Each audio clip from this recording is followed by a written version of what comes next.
about your talk. So I'm looking forward to that. So here's kind of. Yeah, after that upbeat, positive talk about healing kids' pain, this is a little more serious perhaps, but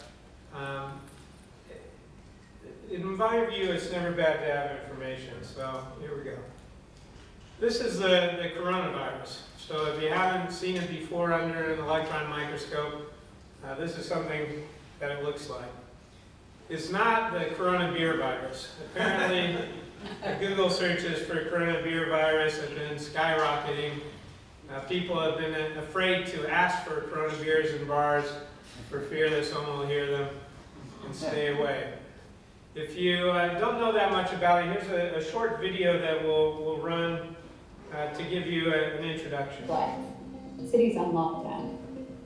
The coronavirus outbreak that originated in Wuhan in China has posed an unprecedented challenge to the Chinese economy and sparked fears of a global economic slowdown. More than a dozen Chinese cities are on lockdown to avoid the spread of the virus. It's the largest quarantine in human history. That means over 50 million people are unable to travel in and out of Hubei, a major commercial and industrial province where Wuhan is located. The impact on manpower aside, China is a major driver of the world economy. It's the world's largest manufacturer. It imports more crude oil than any other country. Chinese nationals are also the biggest spenders in global tourism.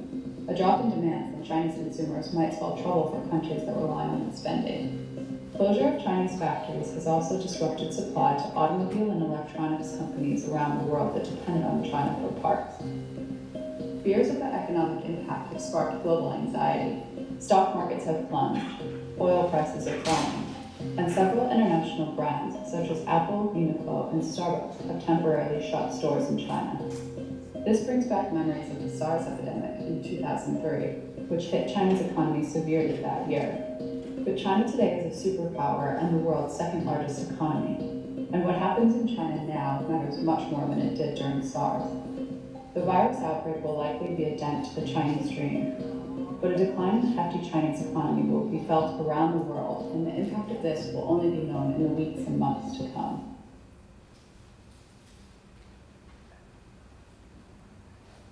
So that video was actually from a couple weeks ago, and the news in this area is progressing very rapidly.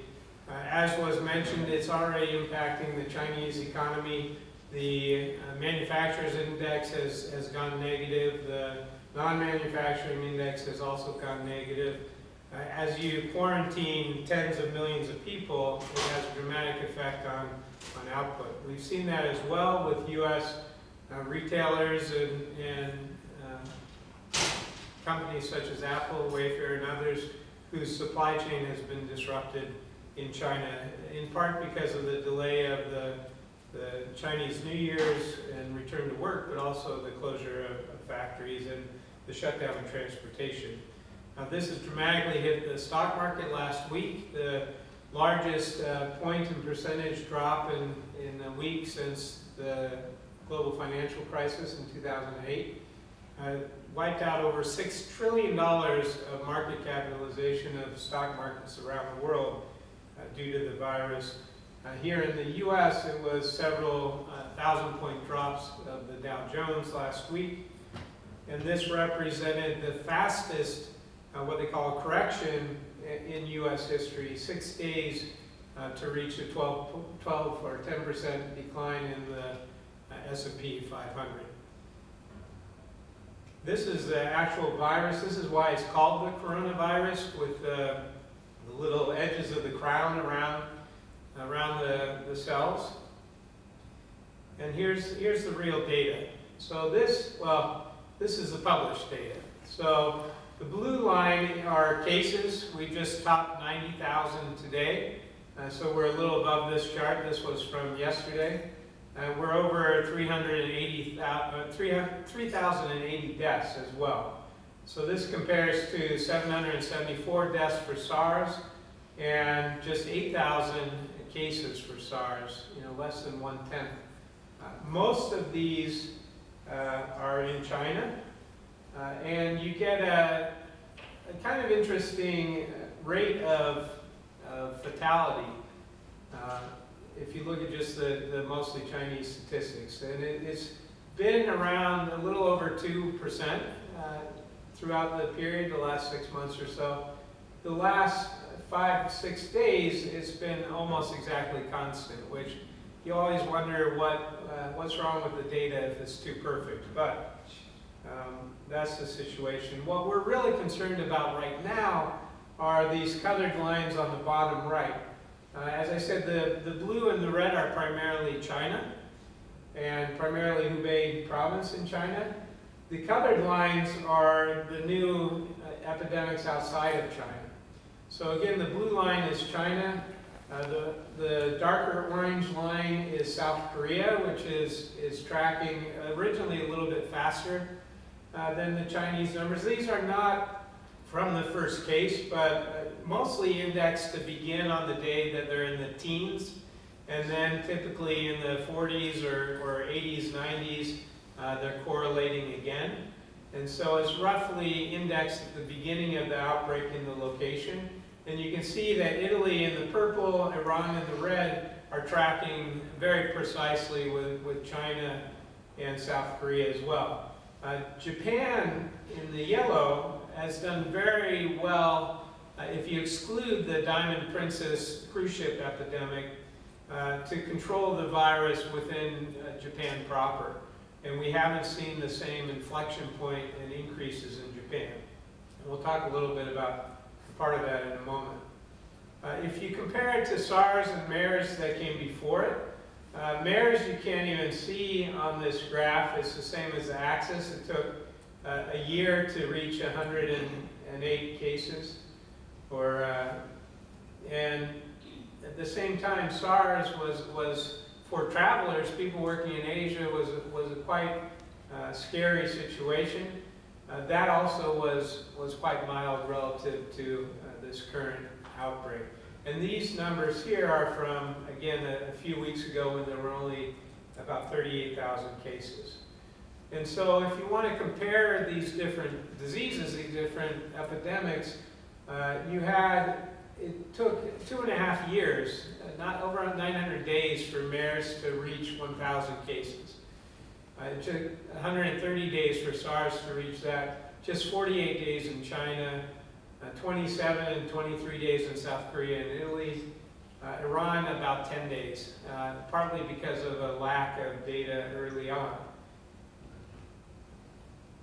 If you look at both the case fatality rates and the R0 rate of transmission for these viruses, this is a little hard to see, but it goes through including the seasonal flu, which kills just 0.05% of cases, and is about a 1.3 R0 for transmissibility. That leads to, believe it or not, 290,000 to 650,000 deaths worldwide from the seasonal flu, with a rough average of about 61,000 in the US since 2010. The H1N1 virus was a variant of the flu virus that jumped up to 0.3 fatality rate. Coronavirus, as I said, has been measured about 2.3 and a 2.8 on the transmissibility. If you go down the list, Ebola has a very high fatality rate, over 50%, between 50 and 90%. MERS was about 34%. SARS was just under 10%. And then you can compare it to things like chickenpox, which is mostly eradicated due to vaccines, and measles, which is extraordinarily transmissible. But by these measures, it's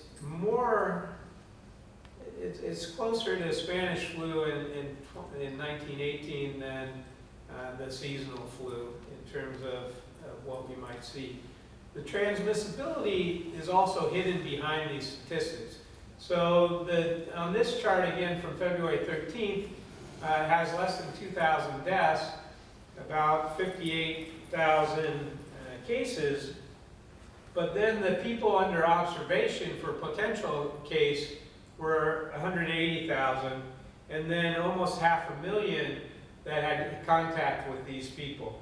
And why this is relevant, is it's been shown now scientifically that people can both carry the virus and transmit the virus to other people before they have symptoms. So just checking your temperature at the airport, checking for symptoms, is not a sufficient indicator as to whether someone may spread the virus. In California alone, we're tracking over 8,500 people that are potentially infected with the disease or had close contact with people, the 33 cases that were in California.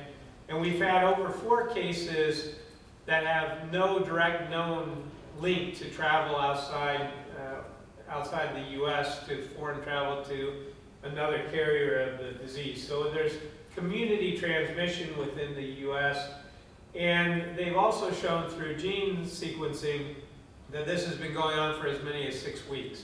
So it's not necessarily a new situation, and we have yet to see the impact. We have to wait for a few weeks to see what's really going on behind the scenes. And in Hong Kong, even now, pets have tested positive for the virus. It's not clear in this case that the dog had the virus in their system, or maybe just licked or acquired the virus temporarily that was then tested. There's another big concern in terms of understanding where we really are, is the fear that we don't have clear data on recovered patients.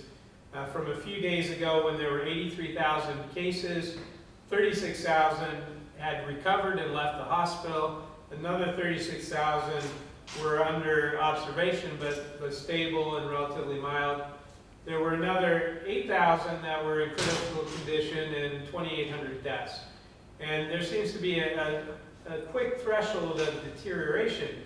But what's troubling is, in one Chinese province, 14% of the patients that had recovered, did not test positive, and left the hospital later tested positive. Part of this may be because of the testing. Usually to leave the hospital, they did nasal and throat swabs. Some of these later checkups were gastrointestinal results. But this has been reconfirmed in both Japan and in Korea, where there's cases where patients have tested positive and reacquired the virus after being declared recovered. And so this possible reacquisition of the virus, potential retransmission of the virus, is quite concerning in terms of how you control this epidemic. A lot of the control has been around flight restrictions to and from China and other locations. There's not just the U.S., but almost every country. It's not just flights, but also ground borders have been shut off between China and Nepal, between China and Mongolia, China and Russia. There's been over 200,000 flight cancellations. This was, I think, from more than a week ago. A lot of them in China, but even Lufthansa has warned that they are likely to cancel up to 25% of their short-haul flights within Europe, around locally, because people are stopping flying, especially for business. Amazon has halted all business travel for their 700,000 plus employees, as has Nestle, L'Oreal, Unilever, those 3 accounting for more than 500,000. Companies are restricting not just essential travel, but in many cases non-essential travel. So we see not just the Shanghai Disneyland, Hong Kong Disneyland, Tokyo Disneyland all closing, all major attractions for people to move around and especially congregate in large groups. Tokyo Disneyland has also offered some vacant land to be used for quarantines. We saw the Mobile World Congress trade show canceled. Over 100,000 attendees normally for this event. The Game Developers Conference in San Francisco, 29,000 attendees. The Geneva Motor Show has over 600,000 attendees. That was canceled. The list goes on and on. The Milan Furniture Fair, the Fashion Weeks, China Grand Prix, sporting events, cultural events, musical concert tours have been canceled. This has really dramatically impacted the trade show industry. Over 200 events were canceled in February alone, I think 220. And France has canceled all public gatherings of 5,000 or more people. So this begins to have pervasive impact across society. China canceled military maneuvers as their soldiers moved to medical care. South Korea and the US also canceled military exercises. Schools have been closed. Japan has closed all their schools for the next, until April, until the next school year. China and Hong Kong. In China, there's been, again, tens of million people, over 60 million people in quarantine. Most of those children have been home from school. Japan as well, Lebanon, Italy in the affected areas as well. And the impact for work life has been dramatic as well. We've seen what's being called now the greatest experiment in remote work in history. You have tens of millions of people, including Japan has requested that if possible, all firms have workers work from home for a period of time to allay the transfer of the virus. So we've seen a really dramatic uptake of work from home, end of business travel, children home from school doing remote e-learning. And this is how we approach what we'll talk about with virtual reality.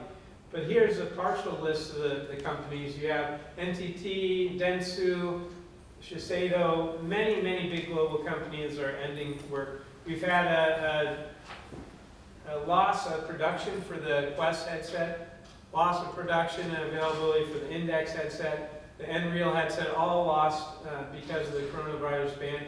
I'm interested because we have offices in California, Tokyo, and Kathmandu. I travel through Bangkok. Paracosma is an augmented and virtual reality services company. We provide application development and 3D content creation. And we're recognized for our work in this area for innovation and trust and success among enterprises. We're a founding member of the International VR for Healthcare Association that sponsors this conference, as well as other associations in the industry. We're very fast growing, over 75 people now with revenues and headcount tracking, a number of clients and projects scaling. What we're doing, the one main reason we're here originally is we do surgery simulation for healthcare. We also, in terms of coronavirus, provide remote 360 viewing.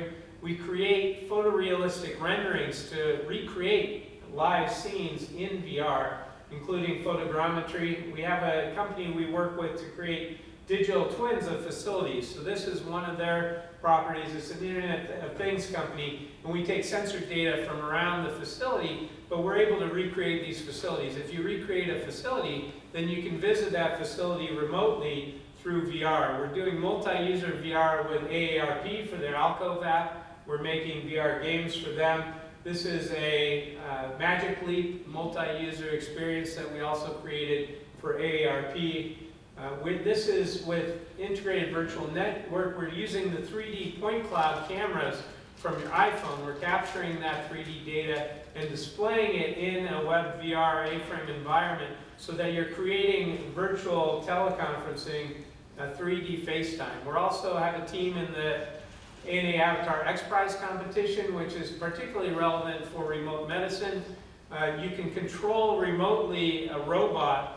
The hands of the robot, the interactions as if you're there present with the patient, with the person. And this is a multi-user platform that we're growing with AltSpace VR, Microsoft's social platform, where we're creating virtual office spaces in VR, where this is a couple of my employees. We're meeting in a meeting. You can have conference rooms, nice views. You can use browsers. You can use video. You can wave and socialize in VR rather than in person. The good news in the last couple of slides is China has shut down the first of its instant hospitals that they built in less than 10 days to handle the patients. The patient load has been dropping in China as it's increased outside of China. And today the stock market has bounced back a little bit from where it is. So time will tell how the global impact is, but we think this is a tremendous time to use VR as a killer application for remote collaboration, meetings, concerts, events, e-learning. All the activities that have been canceled because of coronavirus can be facilitated using VR. Thank you. Thank you so much.